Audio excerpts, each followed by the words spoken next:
दूसरों की जमीन पर नजर रखने वाले चीन की हरकतें लगातार बढ़ती जा रही हैं। ऐसे में जमीन के साथ साथ समुद्र के पानी पर भी चीन ने निगाहें गड़ा दी हैं। तो वहीं अब एक कदम आगे बढ़ते हुए चीन दूसरे देशों की गोपनीय दस्तावेजों को चुराने में लग गया है।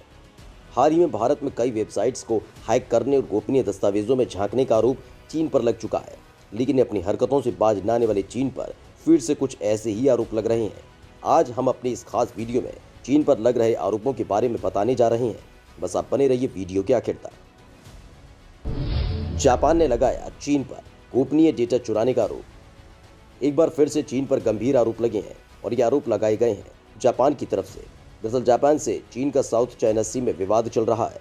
इसी बीच जापान ने एक ऐप के जरिए गोपनीय डेटा को चुराने का आरोप चीन पर लगाया। दरअसल जापान सरकार ने अपने यहाँ सरकारी कर्मचारियों पर लाइन ऐप इस्तेमाल करने पर प्रतिबंध लगा दिया है। पिछले दिनों खबर सामने आई थी कि लाइन ऐप के लिए काम करने वाले कुछ चीनी इंजीनियर्स ने गलत और अवैध तरीके से लाइन के सर्वर्स तक पहुंचकर यूजर्स के गोपनीय डेटा को चुरा लिया। जापान सरकार के इस कदम से सभी जापानी कंपनियों को संदेश गया है कि वे भविष्य में किसी भी चीनी तकनीकी विशेषज्ञ को हायर न करें, अन्यथा उस कंपनी पर जापानी सरकार द्वारा कार्रवाई हो सकती है। जापानी सरकार का ये कदम इस बात का भी संकेत है कि भविष्य में ऐसी कंपनियों पर जापानी सरकार और कड़ी कार्रवाई कर सकती है। पिछले दिनों शंघाई में लाइन की एक क्षेत्रीय शाखा में काम कर रहे 4 इंजीनियर्स ने कंपनी के वर्ष 2018 के सर्वर्स तक पहुंचकर यूजर्स के टेलीफोन नंबर, नाम और ईमेल एड्रेस तक निकाल लिए थे। इसके बाद लाइन ने अपने सभी डेटा बैंक को जापान में ट्रांसफर करने का ऐलान किया। साथ ही उसने चीन में मौजूद शाखा को लाइन के सर्वर से डिस्कनेक्ट करने का फैसला लिया। इसी बीच जापानी सरकार ने कंपनी पर कार्रवाई की।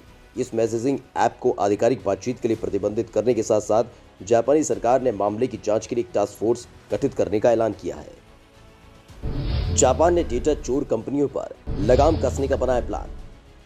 ये घटना दिखाती है कि जापान के टैक्स सेक्टर में चीनी जासूसों ने किस हद तक सेंधमारी की हुई है, लेकिन अब जापानी सरकार इसके खिलाफ कड़ा रुख अपनाने जा रही है। लाइन ऐप पर कार्रवाई पर जापानी सरकार ने कंपनियों को चीनी इंजीनियर से दूर रहने का संदेश दिया है। कोई भी चीनी कर्मचारी सीसीपी, यूनाइटेड फ्रंट या अन्य किसी चीनी जासूसी एजेंसी का सदस्य हो सकता है। ऐसे में लाइन ऐप का मामला सभी जापानी कंपनियों के लिए एक अलार्म बेल की तरह है।